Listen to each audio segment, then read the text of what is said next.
Ignore the pimple patch. I feel like my eyes are so red. I'm so beyond exhausted. And I've cried so many times today.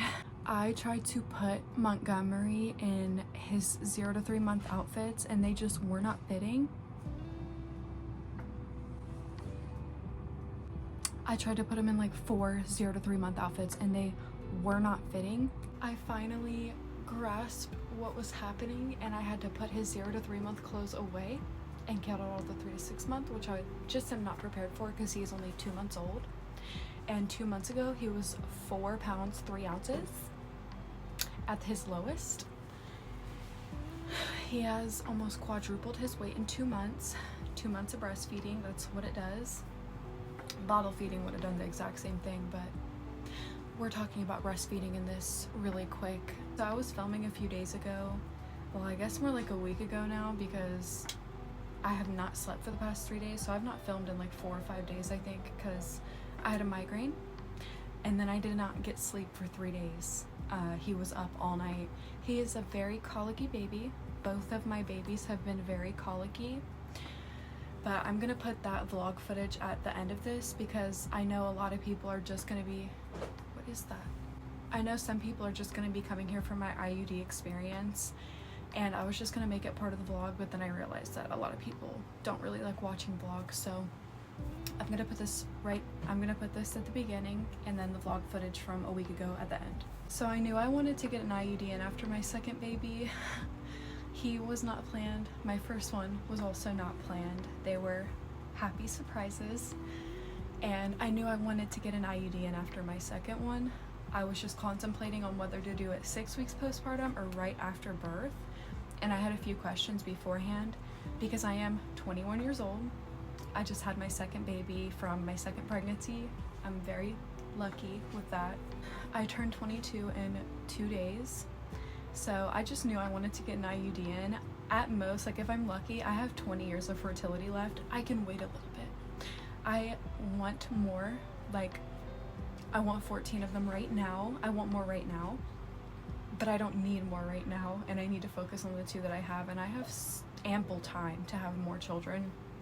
So I knew I needed to get an IUD in. I was concerned and did a bunch of research. I can't get the copper IUD because I already have heavy periods. Adam just called me, so I had to answer that. But what I was saying, I am migraine prone. I have chronic migraines and I also have really heavy periods, so that makes me ineligible for the copper IUD just because I'm concerned about my own health.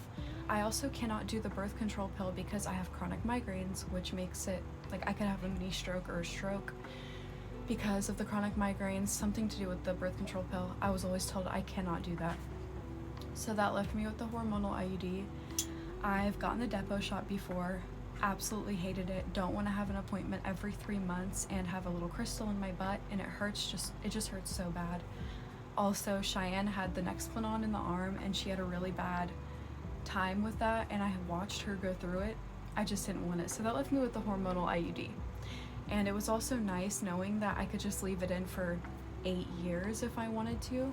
So the only 2 concerns that I had for the hormonal IUD were if it was going to affect my mental health, because I just in the last 2 years have gotten it to where my mental health is in a really good place.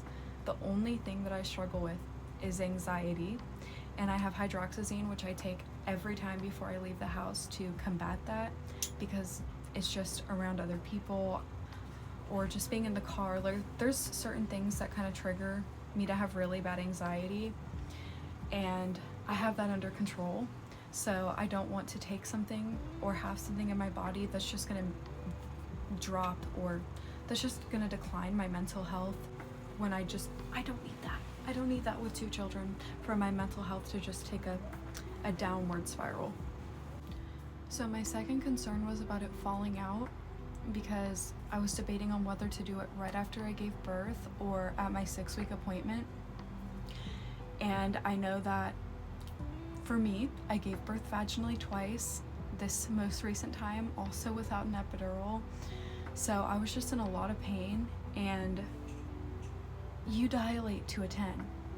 You don't go back down right away, and if they put that up, that tiny piece of plastic up, right after you give birth, there's a chance that it's gonna fall out. even, I mean, you have a chance of it falling out regardless of if you give birth or not, but that just makes it escalates your risk of it falling out. So I decided on doing it at my 6-week appointment, and she reassured me that it would not affect my mental health and that it's localized down there because that's where it is, and that it's not going to affect my mental health, which when I looked it up, I got different answers, but so far I've had it in for over a month. It has not done anything to my mental health. I've had no issues with it. I decided to get it at my 6-week appointment, but appointments were not lining up, and my 6-week appointment ended up being 5 weeks postpartum, like right when I hit 5 weeks. And I didn't know you could get it from 4 to 6 weeks. I thought I was gonna have to schedule it after 6 weeks. So when I came to my 5-week appointment, 6-week appointment, they were like, "Are you ready to get your IUD in?" So I got to my 6-week appointment and they told me I would be getting the IUD, and I started to have really bad anxiety. They don't give you pain medicine for it. I didn't take any ibuprofen or acetaminophen beforehand. So I was really anxious. They have to do a little mental health check at your 2 and 6-week appointment for postpartum depression, like risk assessment basically. So they did that, and then it was to the IUD. They were really just making sure that they have my consent. They kept asking me if it was okay. They kept telling me that if at any point in time I want to stop, that we could, and we started. She said that she was not going to use, she said a device to help get the IUD in. She meant metal clamps, and she said that she was not going to use them unless she had to. Guess what she had to use? With no pain medicine, they have to clamp your cervix to hold it in place.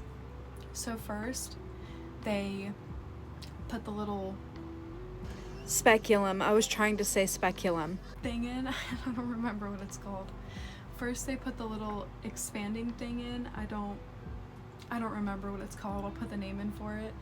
But they open up the vaginal canal so they can see your cervix, and then they measure your like uterus, and they make sure that it's gonna fit, especially because I had just given birth 5 weeks ago. They were making sure my uterus was in the right place, everything was okay for me to get it in.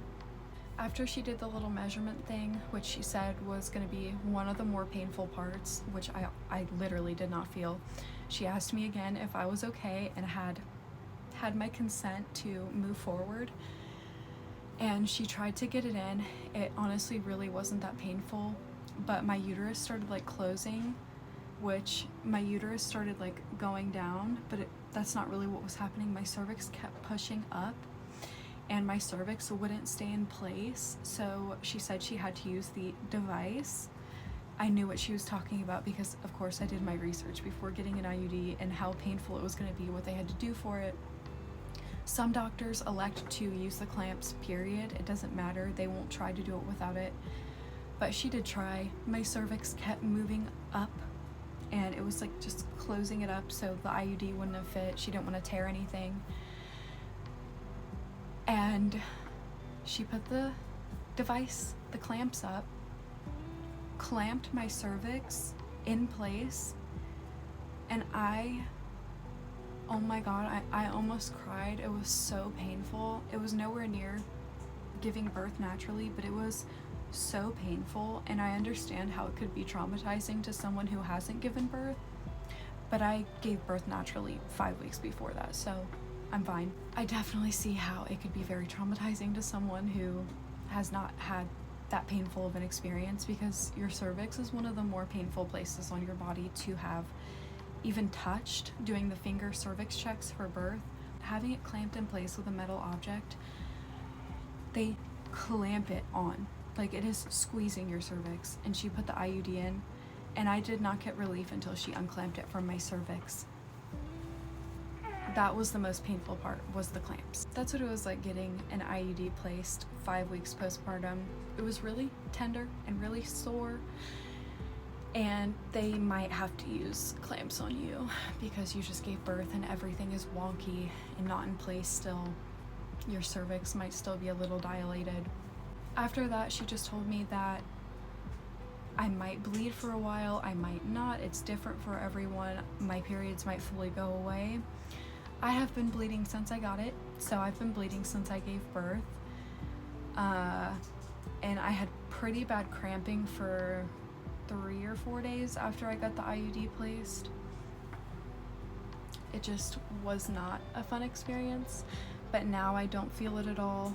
I'm still bleeding. It hasn't fallen out. I don't think it's gonna fall out, and it's bearable now. I have no side effects from it or just hormone. I'm already going through hormone changes because I just gave birth.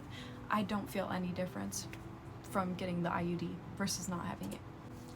Now onto the topic of breastfeeding, because I've been somewhat struggling, not as bad as a lot of other people.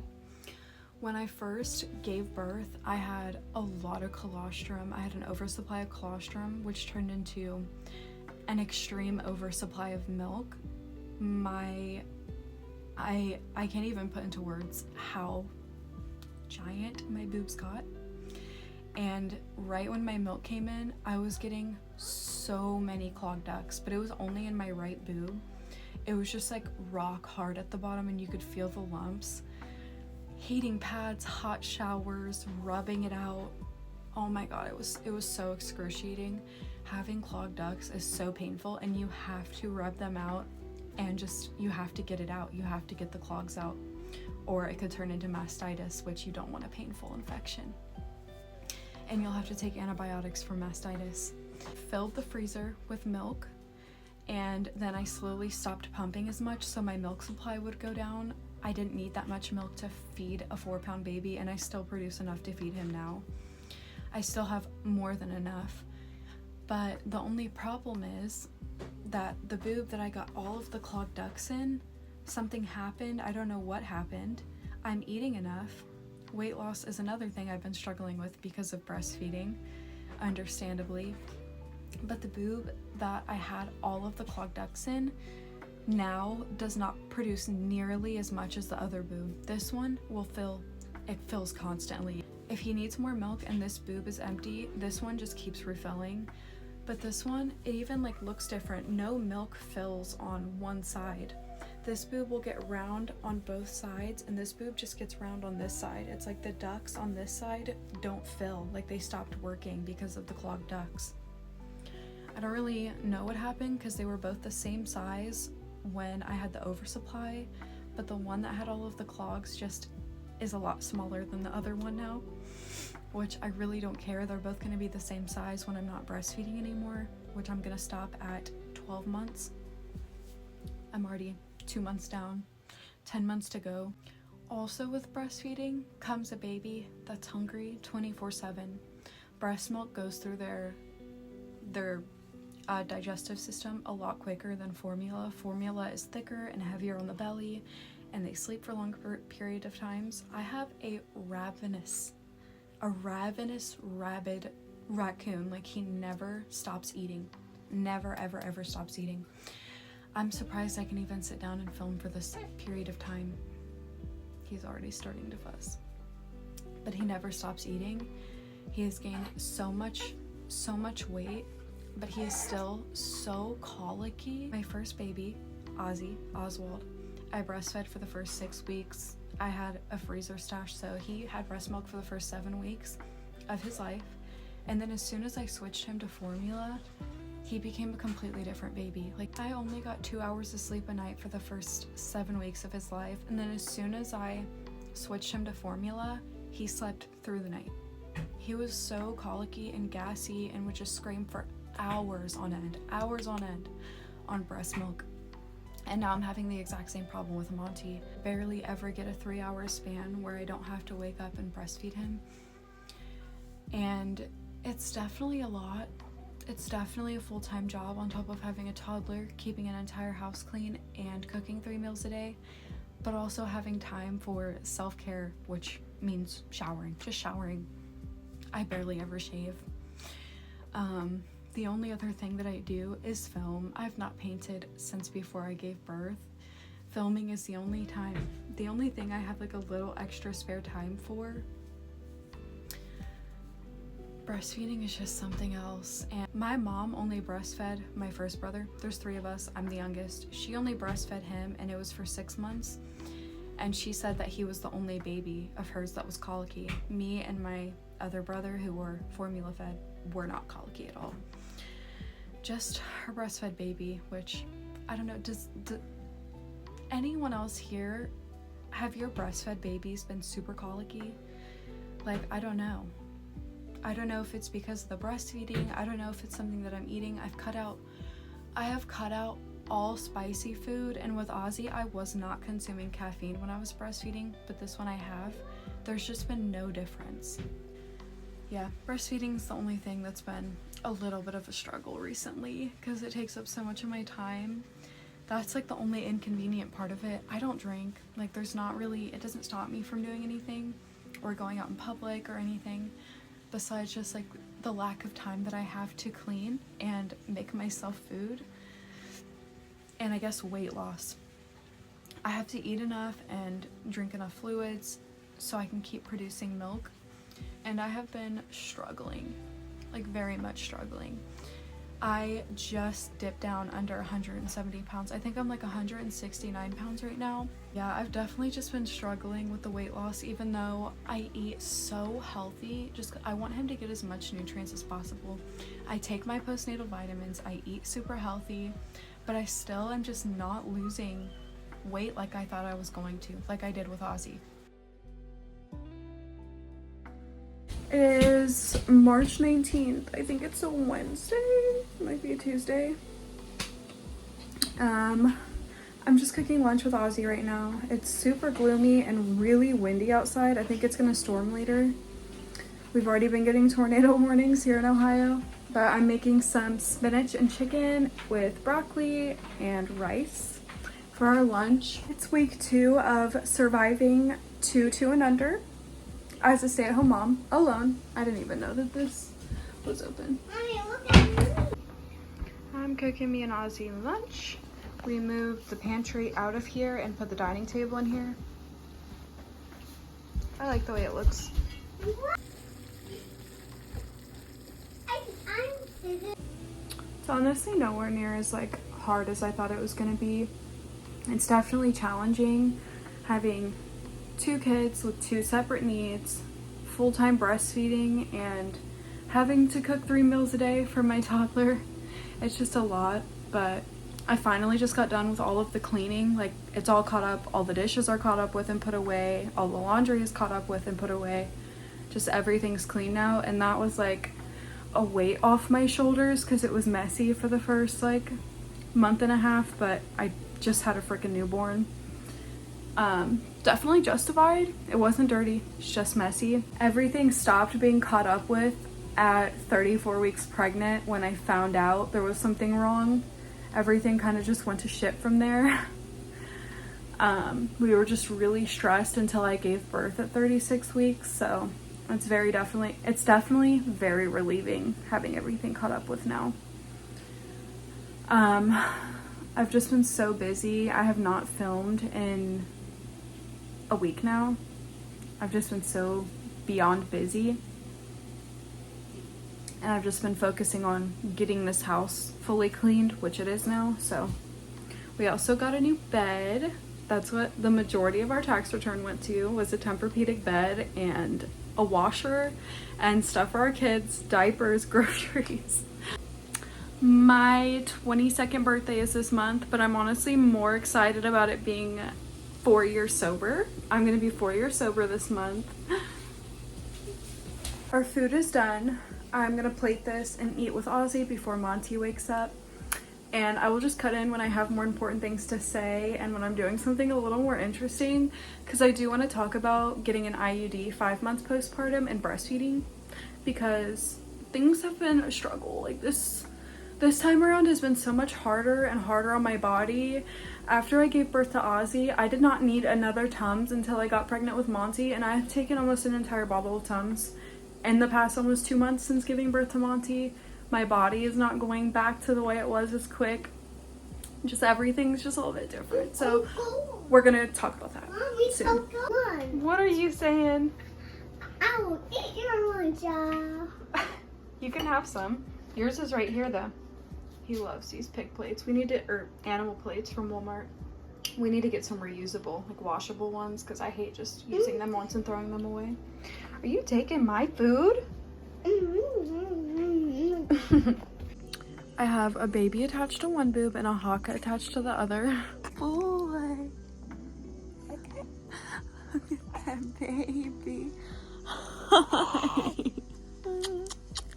Oh. The only thing I really need to do this morning besides feed the babies, it seems like Monty needs to eat again. I have to put in a Kroger order because we still haven't been grocery shopping at the store. Yeah? Hi, sweetie. We still haven't been going to the grocery store, so I'm gonna go order groceries right now. We have been just doing a big grocery shopping trip through the Kroger app, which is like Instacart, I think, is who goes and gets our groceries. But we've done that since baby was born.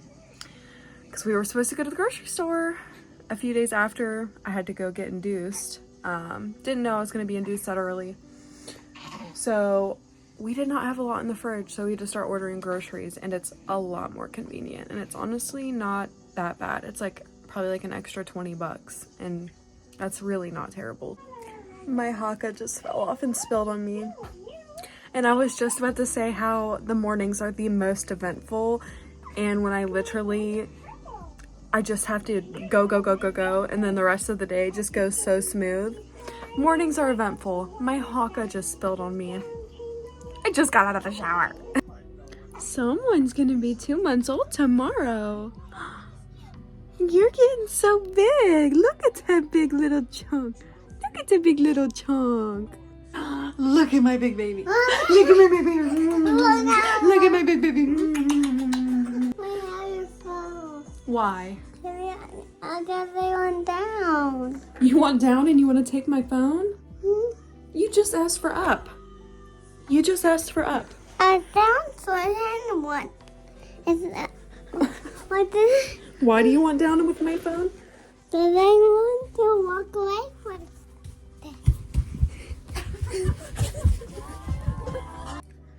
2.5 hours later and $500 down. I just got the groceries ordered.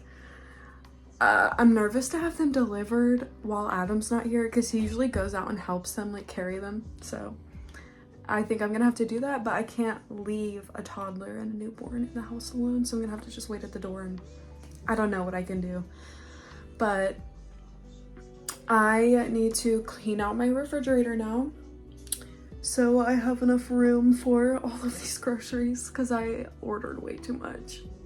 I also ordered 4 bags of Doritos because it was 4 bags for $10, which is a really good deal. Kroger has the best deals on their app. The chips are almost $6, so 4 for $10. I have to get it. My child loves snacks.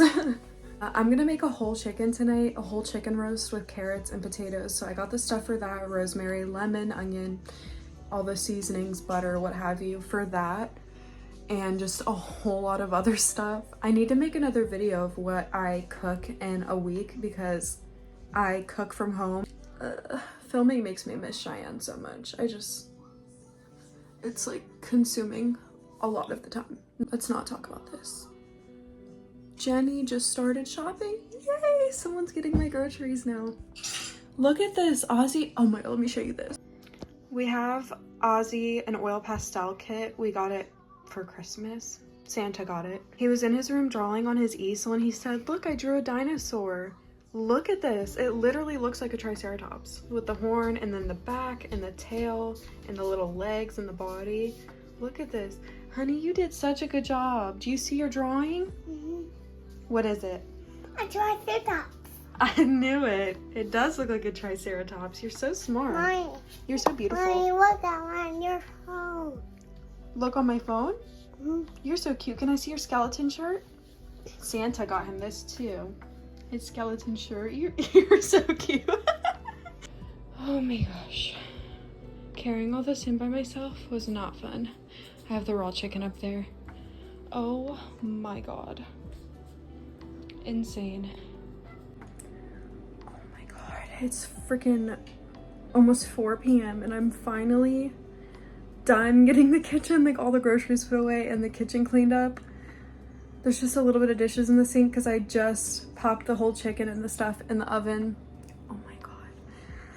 I have to stop so much to breastfeed, get Ozzy stuff, obviously get him snacks. I have to stop so many times that I'm finally done. Ignore the rack. I can't. Oh my god, I'm so excited. Not the Red Bull. Red Bull, Ozzy step ladder. I accidentally ordered 2 boxes of fruit snacks instead of 1, which is fine because Adam also loves them. I don't really care for fruit snacks. Those are for after dinner. There's just so much. I always keep fruit in the house. There's even more fruit in the refrigerator, of course. Ozzy has started liking juice, so I got him apple juice and I dilute it with water. And yeah, the fridge is just full. Also, Ozzy's snack drawer. I like to get, these are the birthday cake Oreos, they're the best. But I like to get the big bags of like the animal cookies and these and separate them instead of getting like the little snack pouches. I feel like it saves a lot of money. And then 2 bags of Chomps. I love these, and I also love the Cliff Bars. So, this is like Ozzy's snack drawer. We also take some of this stuff, but this is mostly for Ozzy, so he has like a sense of security knowing that he can always get to food. I, for the most part, grew up with food in the house. We didn't really have a lot, and it was just like Little Debbie snacks, and then I would always melt like the Kraft singles onto tortilla chips when we had tortilla chips. So we had some food. It was definitely poor people food, and Adam grew up with no food in the house and no one cooking him food. His brother had to make him food, and sometimes they just wouldn't have food in the house. It's so important for me that Ozzy never feels a sense of food insecurity. Like, that's so important for me. So I like to have healthy options and unhealthy options and easy grab and go. He loves Baby Bell cheeses and beef sticks. He always asks me for those 2 together. And I just try to cook healthier meals and have some unhealthy snacks. The other 3 bags of Doritos are also in the microwave because I don't know what to do with them. They won't fit up there. Also got mini marshmallows, chocolate chips, and graham crackers. Ozzy has this like dinosaur waffle maker that he loves me to make little dinosaur waffles, or they're more like pancakes in. And I was gonna try to make s'mores dinosaur pancakes. I've never heard of them, but it sounded really good to me because I love s'mores. Me and Adam also snack a lot at night, so on our cart, Adam loves chocolate covered pretzels, so I got him these. I got Reese's eggs, and then this. I know I got too many snacks. Do not tell me. I've also been bleeding for 2 months straight, and I'm breastfeeding, so do not even tell me that I got too much chocolate, because I did not get too much chocolate. I didn't get enough. I did not get enough for what my body has went through.